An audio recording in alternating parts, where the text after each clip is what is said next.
कहाँ तक पहुँचे अपन? मंदिर में प्रवेश हो चुका है।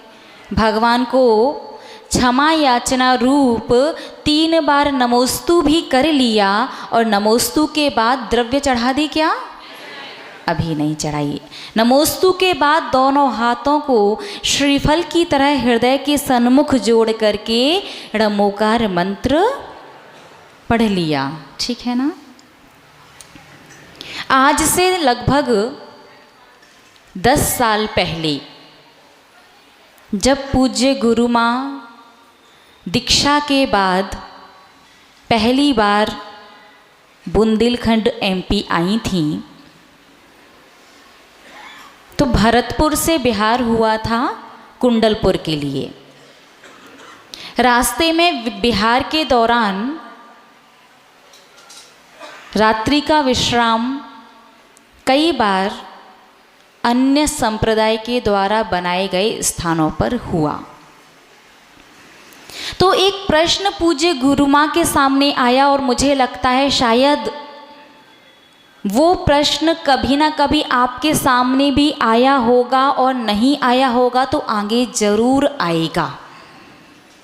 एक प्रश्न णमोकार मंत्र को लेकर के। णमोकार मंत्र का 5वां पद णमो लोए सव साहूड़म। इस पद का यदि हिंदी अर्थ निकाला जाए तो णमो यानी नमस्कार हो, लोए यानी लोक के, सव यानी सभी और साहूड़म यानी साधुओं को। लोक के सभी साधुओं को नमस्कार हो। तो जो प्रश्न था वो ये था कि किसी ने प्रश्न किया पूज्य गुरु माँ से, मैं जितने भी साधु हैं, किसी भी धर्म के, किसी भी मत के जो भी साधु हैं, आपका णमोकार मंत्र का 5वां पद संसार के समस्त साधुओं को नमस्कार करता है। फिर आपके श्रावक जैन धर्म को मानने वाले पक्षपात क्यों करते हैं? क्योंकि उस पद में कहीं नहीं आया कि सिर्फ दिगंबर साधु को नमस्कार हो, कहीं नहीं लिखा।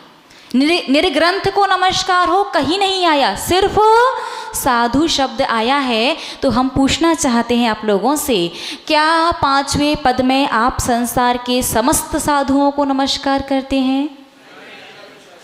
वीतरागी साधु, वीतरागी वैरागी साधुओं को करते हैं, वैरागी साधुओं को करते हैं। आपने वो वीतरागी, वैरागी, दिगंबर, निर्ग्रंथ अर्थ कहाँ से निकाला? साधु मतलब साधु। संसार आपसे प्रश्न करे, आपकी संतान आपसे प्रश्न करे कि बताइए, अपना मूल मंत्र णमोकार मंत्र तो कहता है संसार के समस्त साधुओं को नमस्कार, फिर आप पक्षपात क्यों करते हैं कि दिगंबर को है लेकिन श्वेतांबर को नहीं है, श्वेतांबर को है लेकिन अन्य को नहीं है? वहां तो ऐसा कुछ आया ही नहीं। इस प्रश्न का जवाब देते हुए पूज्य गुरु माँ ने कहा, आपको जानना है क्या? बोलिए ना, या फिर रहने दें? जानना है, आंसर आपको पता होना चाहिए। पूज्य गुरु माँ ने कहा, रत्न करंडक श्रावकाचार्य में आचार्य भगवंत समंत्र भद्र स्वामी ने कहा है, विषयासा वशातीतो निरारंभो परिग्रह ज्ञान ध्यान तपो रक्तस तपस्वी सा प्रशस्यते। साधु कौन?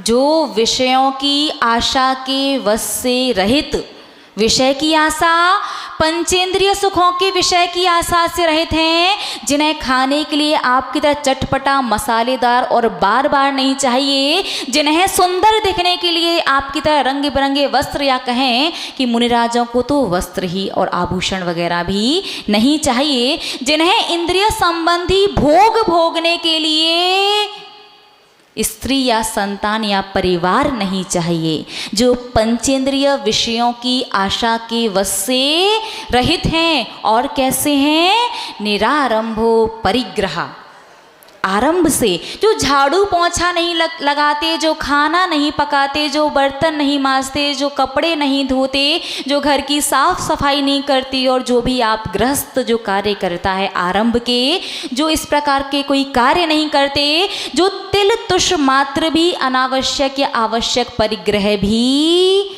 नहीं रखते, तो वो करते क्या है? ज्ञान ध्यान तपोरक्तस तपस्वी सा प्रशस्यते। जो 24 घंटे ज्ञान ध्यान और तप में लीन रहते हैं वो साधु होते हैं। उस पंचम पद में उन साधुओं को नमस्कार किया गया है जो विषय की आशा के वश से रहित हैं, आरंभ नहीं करते, परिग्रह नहीं रखते, 24 घंटे ज्ञान ध्यान तप में लीन रहते हैं, संसार में ही पढ़ते होंगे। श्रावक का सोचना है कि हम तो भगवान से कभी मोक्ष मांगते ही नहीं हैं। हम आपसे पूछना चाहते हैं, आपने कभी भगवान से मोक्ष मांगा क्या? नहीं मांगा। ये आपकी गलतफहमी है कि आपने मोक्ष नहीं मांगा। आपकी हर एक क्रिया का अर्थ मोक्ष ही निकलता है। आपकी हर एक धार्मिक क्रिया का आशय, चाहे वो कर्म निर्जरा से संबंधित हो, चाहे वो शातिशय पुण्य कर्म के बंध से संबंधित हो, उसका अर्थ किसी न किसी प्रकार से कहाँ पहुँच जाता है? मोक्ष। आपने चत्तारी मंगल पाठ पढ़ा जिसका अर्थ होता है कि हे भगवान, मेरे जीवन में 4 ही मंगल हैं, अरिहंत सिद्ध साधु और जिन धर्म। मेरे जीवन में 4 ही शरण हैं, अरिहंत सिद्ध साधु और जिन धर्म, केवली भगवान के द्वारा कहा गया धर्म, और 4 ही उत्तम हैं, अरिहंत सिद्ध साधु और जिन धर्म। इसका तात्पर्य है आप इनडायरेक्टली कहीं ना कहीं कर्मों को बताना चाहते हैं कि मैं सच्चा और पक्का सम्यक दृष्टि हूँ। सम्यक दृष्टि मतलब श्रद्धावान।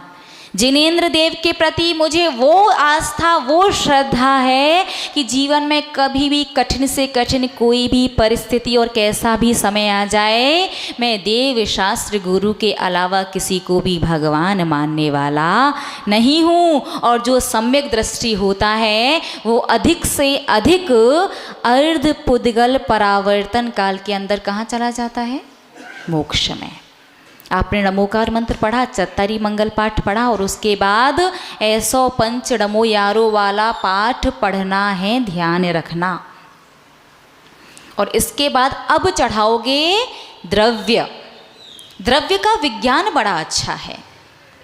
सबसे पहले तो आपको ये पता होना चाहिए कि जो मेहनत करके अपनी खून पसीने की कमाई को खर्च करके आप द्रव्य लेकर के आते हैं, जैन धर्म में भगवान को ना तो भोग लगाया जाता, ना अपने भगवान भोजन करते हैं। सारी की सारी द्रव्य मंदिर के माली के पास जाती है। फिर आप अपनी मेहनत की कमाई को खर्च करके द्रव्य लेकर के मंदिर क्यों आते हैं? नीतिकार कहते हैं देव शास्त्र गुरु राजा ज्योतिषी के पास खाली हाथ नहीं जाना चाहिए। तो नीतिकार की सारी बात मानते क्या आप? नहीं ना। नीतिकार तो ये भी कहते हैं कि बार बार नहीं खाना चाहिए। नीतिकार तो ये भी कहते हैं कि शुद्ध सात्विक और मर्यादित घर का ही भोजन करना चाहिए। नीतिकार तो ये भी कहते हैं कि रात्रि में भोजन तो करना ही नहीं चाहिए, पानी भी कम से कम सोने के 2 घंटे पहले छोड़ देना चाहिए। सारी बात मानते क्या? नहीं मानते। फिर ये वाली बात, लॉजिक क्या है? आपकी मेहनत की कमाई आप खर्च करके द्रव्य लेकर के आए, और आपकी द्रव्य से भगवान ना तो उसे ग्रहण करते हैं ना उसका भोग या भोजन करते हैं। सारी द्रव्य मंदिर के सेवक के पास चली गई। फिर रोज भगवान के दर्शन करने आते समय द्रव्य लेकर के क्यों आना चाहिए? क्योंकि संसारी प्राणी 24 घंटे में सबसे ज़्यादा जिस पाप कर्म का अर्जन करता है वो करता है खाने के माध्यम से। दिन भर खाता है, रात भर खाता है, भक्ष्य खाता है, अभक्ष्य खाता है, जब तक सोता नहीं है तब तक खाता है और सो करके उठ के सबसे पहले खाना शुरू कर देता है। बहुत से लोग ऐसे होंगे जो रात में अन्न नहीं खाते, रात्रि में अन्न नहीं खाते, अन्य अन्य वस्तुएं खाते हैं। होता ना, ड्राई फ्रूट्स, हाँ, फरारी मूंगफली, मेवा, फल, दूध, रबड़ी और जो भी है, अन्न नहीं खाते, अन्य अन्य वस्तुएं। तो 24 घंटे में सबसे ज़्यादा संसारी प्राणी खाने से संबंधित पाप कर्म का बंध करता है। धर्म स्नेही महानुभाव, आप जो एक मुट्ठी द्रव्य लेकर के आते हैं ना, उस द्रव्य से 24 घंटे में खाने के द्वारा बांधा गया पाप कर्म धुल जाता है, इसलिए द्रव्य लाते हो। ध्यान रखना, ये मत सोचना कि हमारे द्रव्य चढ़ाने से माली का परिवार पलता है, गलत फहमी है आपकी। तो क्या एक मुट्ठी द्रव्य से सारा पाप? क्योंकि पाप तो इतना सारा, और द्रव्य कितनी? एक मुट्ठी, वो भी किराने वाले को पता होता। जैन साहब आए हैं, चावल मांग रहे हैं, कौन से चाहिए? सब अनुभव से बता रहे हैं, ये तो पक्का है। पहला प्रश्न भी वो किराने वाला यही पूछता, मंदिर के या खाने वाले, कौन से वाले चाहिए बता दो भैया। तो द्रव्य से पूरा पाप नहीं धुलता, द्रव्य से धुलता है सिर्फ 16% पाप। 84% अभी भी बाकी है। वो 84% किससे धुलता है? वो 84% पाप धुलता है हम कैसे भावों से द्रव्य लेकर के आए हैं। हम एहसान के भावों से तो नहीं लाए कि भगवान शुक्र मनाओ, द्रव्य लेके आते, खाली हाथ नहीं आए। कि अहोभाव से भर करके कि हे भगवान, सौभाग्य है मेरा, मैं संसार का सबसे भाग्यशाली व्यक्ति हूँ। 700 करोड़ की आबादी है विश्व की, और उसमें 130 करोड़ तो भारत की ही आबादी, उसमें लगभग यहाँ वहाँ के सारे टुकड़े मिला लो तो जैन धर्म को मानने वाले किसी ना किसी प्रकार से लगभग 1 करोड़। उन 1 करोड़ लोगों में भाव बनते होंगे 2, 4, 10, 20 लाख लोगों के कि मुझे मंदिर जाना है। 10-20 लाख लोगों में से 2, 5, 10 लाख लोग हैं जो आपके पास आते हैं, और उसमें से 1-8 लाख लोग हैं जो द्रव्य लेकर के आते हैं, और उसमें से 50-60 हज़ार ही ऐसे होंगे जो अहोभाव से भर करके लाते होंगे। मैं उसमें से एक हूँ। तो आप जैसे भावों से द्रव्य लाते हैं, उसी प्रकार के भावों के द्वारा आपके पास आता है 100% पुण्य, और उस पुण्य में से पहले क्या माइनस होगा? 16% क्यों होगा? 84% बचा था ना पाप। 84% जो खाने वाला पाप बचा था, उस पुण्य में से पहले 84% पाप का हिसाब किताब बराबर हो गया। अब आपके पास क्या बचा? 16% पुण्य। मतलब कमाल करते हैं आप लोग, बनिया है पूरे पक्के। इन्वेस्टमेंट वहीं जहां प्रॉफिट, वो भी कई गुना ज़्यादा। एक मुट्ठी द्रव्य से सिर्फ खाने का पाप ही नहीं धुला, बाकी 16% जो पुण्य बचा, वो पुण्य आगे आने वाले भवों में आपके भोजन की व्यवस्था बनाता है। यानी 4 गतियों में ऐसी कौन सी गति है जहां भोजन नहीं मिलता? सिर्फ नरक गति। 53 गति में मिलता है, आधा पेट मिले जब कभी मिले, लेकिन मिलता है। मनुष्य गति में मिलता है, और देव गति में तो अमृत की व्यवस्था। अमृत, जब भी भूख की इच्छा हुई, कंठ से अमृत झड़ जाता है। चबाना भी नहीं है, बनाना भी नहीं है, और पचाना भी नहीं है। एकमात्र देव गति ही ऐसी है जहाँ जन्म से मृत्यु पर्यंत एक दाना भी भोजन का नहीं मिलता। और धर्म स्नेही महानुभाव, एक मुट्ठी, सॉरी देव गति नहीं, नरक गति। आप इतना ध्यान से सुन रहे हो। हमने कहा देव गति ही ऐसी, आपने कहा हाँ माता जी। कौन सी गति है? नरक गति। देव गति में तो अमृत की व्यवस्था है, एकमात्र नरक गति ही ऐसी है जहाँ जन्म से मृत्यु पर्यंत एक दाना भी भोजन का नहीं मिलता। और आप तो बड़े समझदार निकले, एक मुट्ठी द्रव्य ला करके भोजन से संबंधित पाप कर्म तो धोया ही धोया, साथ में अपने आगामी भवों में भोजन की व्यवस्था भी बना ली। सीधा सा इन शॉर्ट यदि संक्षिप्त में कहें तो अपने आप को आने वाले भवों में नरक जाने से बचा लिया। अब प्रश्न जब ये आता है ना कि 170 प्रकार के अनाज हैं और 170 प्रकार के अनाज में से हम चावल ही लेकर के क्यों आते हैं, तो इसका आंसर सबको आता है कि 170 प्रकार के अनाज में से चावल ही एक ऐसा अनाज है जो छिलके में से अलग होने के बाद पुनः उगता नहीं है। उसी प्रकार से हम भी चाहते हैं कि हे भगवान, हमारा भी संसार में पुनः पुनः जन्म और मरण ना हो। लेकिन एक बात और ध्यान रखना, वैसे हमने ये बात पहले भी बताई है, वापस रिपीट कर देते हैं कि बहुत से लोग ना द्रव्य को तौलते हैं और तोड़ते हैं। तौलते कैसे हैं? मुट्ठी में द्रव्य लेकर के आए हैं या डिब्बी में द्रव्य लेकर के आए हैं, उन्होंने ऐसे द्रव्य निकाली और देखा हाथ में 2 बादाम आ गई।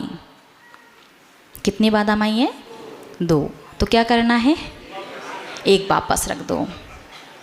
लगता है कि आज चिटक को क्या बोलते हैं आपके यहाँ? हाँ, नैवेद्य। नहीं, नैवेद्य तो उसका साहित्यिक नाम है। चिटक की नॉर्मल तो चिटक बोलते हैं ना। नैवेद्य सुन लो, चिटक समझ लो, गिरी समझ जाओ, जो भी है। नैवेद्य थोड़ी सी बड़ी आ गई, आपने देखा डिब्बी में 1 आध कम पड़ रही है क्या? तो 1 के 2 और 2 के 4 कर लेते हैं। आचार्य भगवंत उमा स्वामी मुनि महाराज ने उमा स्वामी श्रावकाचार्य ग्रंथ के अंदर लिखा है कि जो भी श्रावक भगवान के सामने द्रव्य को तौलता है कि कम है तो ज़्यादा कर सकते हो, लेकिन ज़्यादा है तो कम कर दो। जो भगवान के सामने द्रव्य को तौलता है या द्रव्य को खंडित करता है, तोड़ता है, चाहे फिर वो लौंग हो या फिर नैवेद्य हो, उस श्रावक को यति हत्या का पाप लगता है।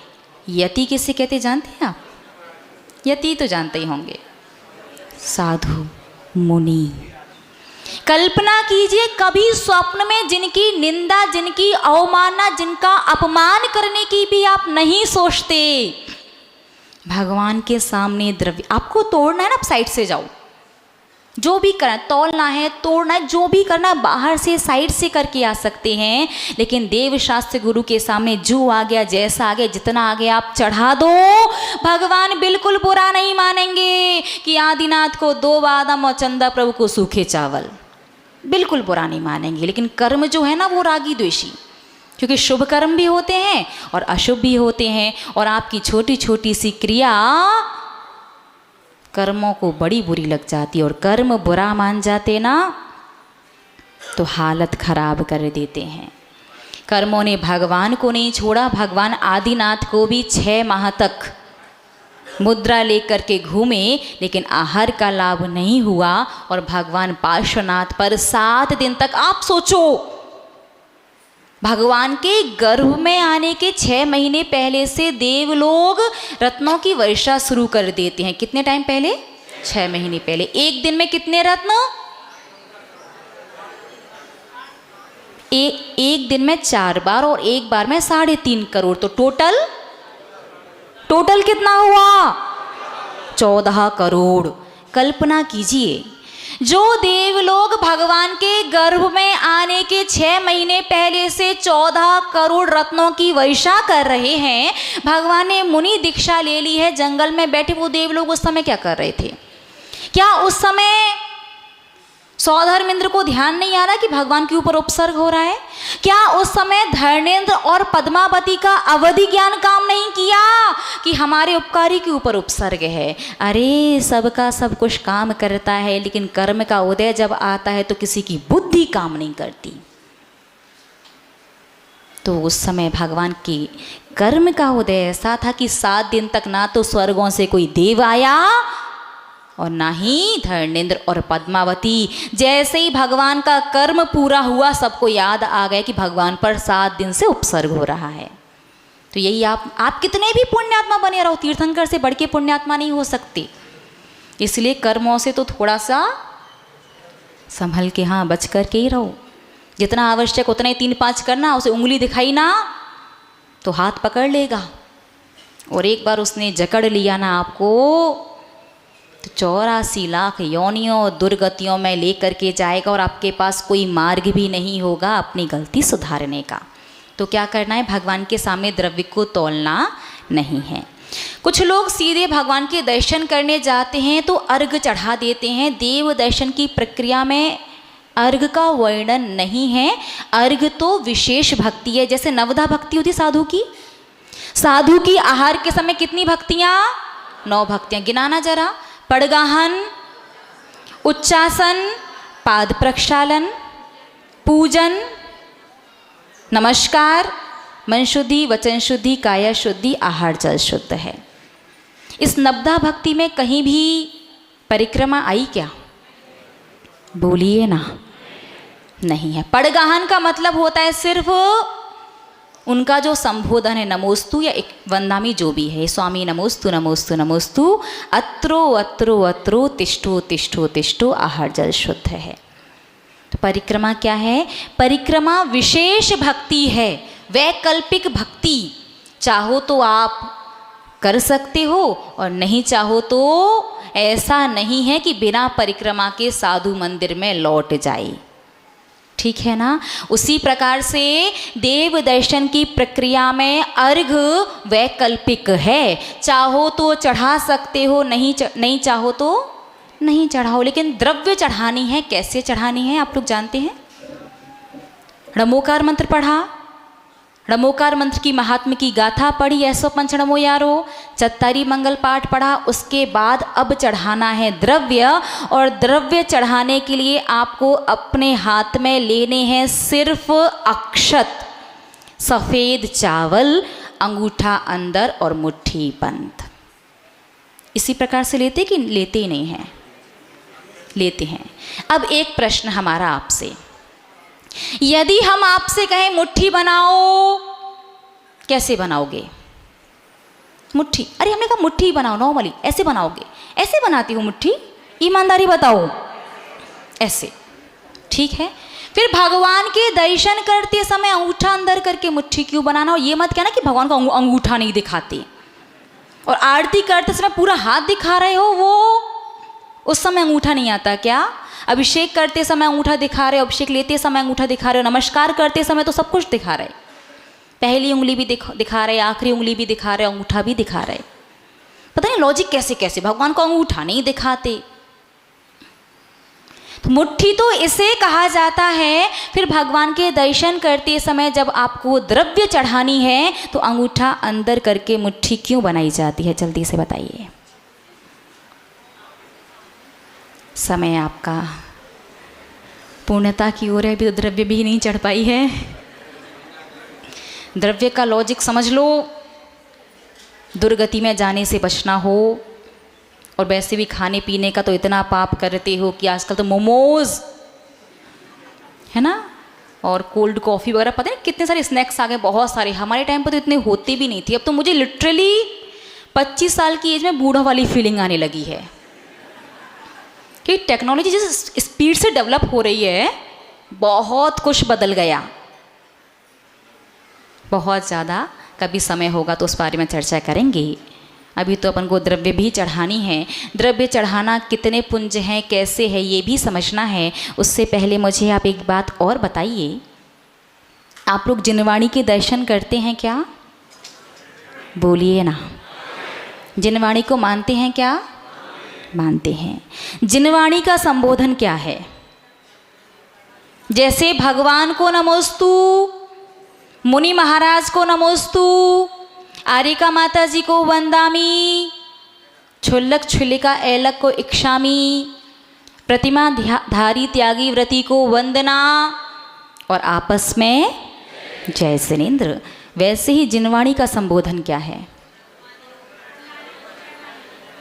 ये तो उसका अर्घ है, समझ गए आप क्या करते हैं। द्वादशांगमयी जिनवाणी माता की जय। आज तक आपने कोई संबोधन नहीं दिया क्या? जिनवाणी का संबोधन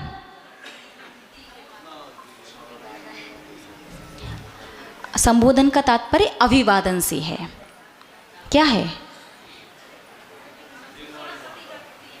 नहीं, प्रतीक नहीं, अभिवादन पूछ रहे हैं। जैसे प्रतिवर्ष आप लोग श्रुत पंचमी मनाते हैं क्या? पहले ये बताओ, आप लोग जैन श्रावक हैं? पक्का जैन श्रावक हैं क्या? डाउट है? अरे हाँ है, गर्व से बोलना चाहिए, हम एक श्रावक हैं, सच्चे श्रावक।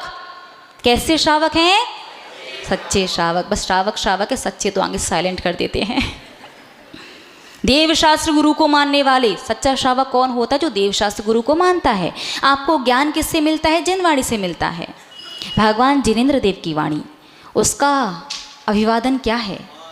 आप कहते हैं आपको प्रवचन समझ में नहीं आता, आप कहते हैं आप जिनवाणी इतना पढ़ते हैं, उसमें बहुत सारी समस्याओं का समाधान है, आप उसे पढ़ करके समाधान अपने जीवन में अप्लाई करते हैं, लेकिन उसका रिजल्ट निकल के नहीं आता। आप कहते हैं आपको जिनवाणी की बात याद नहीं रहती, आप कहते हैं जिनवाणी सिर के ऊपर से जाती है, आप कहते हैं कि जिनवाणी से जो बेनिफिट आपको होना चाहिए वो नहीं हो रहा। माना कि नासा और इसरो के जो वैज्ञानिक हैं उन्हें नहीं पता उसका अभिवादन क्या है, तो वो हाथ भी जोड़ते होंगे तो उनका चल जाएगा, लेकिन आपका नहीं चलेगा। बहुत से लोग कहते माता जी अनजाने में किया तो, अनजाने में किया तो बस मान लो थोड़ा टाइम ज़्यादा लगेगा। जैसे जानबूझ करके जहर खाओगे तो आपके जो नस हैं जिनमें ब्लड, जिनमें रक्त बहता है, उसकी स्पीड है ना तेज़ हो जाती है, क्योंकि आपको पता है मैंने जहर खा लिया, जहर खा लिया। आपका ब्लड प्रेशर बढ़ेगा तो रक्त का बहाव तेज हो जाएगा, बहुत जल्दी आपकी पूरी बॉडी में जहर फैल जाएगा और आप मृत्यु को शीघ्र प्राप्त कर लोगे। और जिसने अनजाने में खाया है वो, उसे पता ही नहीं जहर खाया है। नॉर्मल स्पीड से खून के साथ जहर पूरे शरीर में फैलेगा और मरने में थोड़ा सा टाइम लगेगा, लेकिन व्यक्ति मरेगा जरूर, चाहे जान करके खाया हो चाहे अनजाने में। उसी प्रकार से चाहे जान करके गलती की गई हो या अनजाने में, बस इतना ज़रूर है कि आप लोग निश्चित रूप से अति पुण्यात्मा हैं कि पूर्वाचार्यों का सभी के ऊपर हम सभी उनके आभारी और विशेष पुण्यात्मा समझते हैं अपन को, कि उन्होंने प्रायश्चित ग्रंथ लिख करके जो उपकार किया है वो कोई और कर ही नहीं सकता।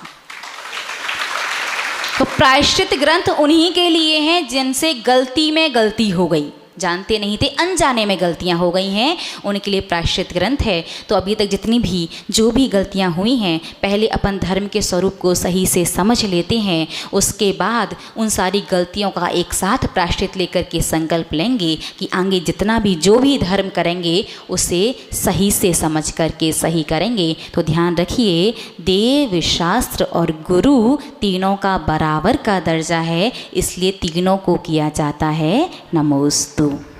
ठीक है ना? तो जिनवाणी का अभिवादन नमोस्तु। लोग तो फीमेल वर्जन है, जिनवाणी माता, सरस्वती मैया, तो वो आप संबोधन उन्हें क्या दे रहे हैं वो अलग चीज़ है, लेकिन वो भगवान जिनेंद्र देव की वाणी है। तो वाणी का वही संबोधन है जो भगवान जिनेंद्र देव का है, जो गुरुओं का है। तो आपको नमोस्तु ही करना है। अब आज के बाद जब भी आप द्वादशांग जिनवाणी की जय बोलें, जब भी आप स्वाध्याय करें, तो बाद में क्या करोगे? नमोस्तु। बस पीछे मैया माता ऐसा संबोधन नहीं लगाना है, ठीक है ना? तो इस प्रकार से मुट्ठी क्यों बनाई जाती है, इसका लॉजिक क्या है, और द्रव्य कैसे और क्यों चढ़ानी है, इस विषय को अपन कल समझेंगे। तब तक के लिए जय बोलिए परम श्रद्धेय गणनीय आर्यिका श्री सौम्य नंदिनी माता जी की।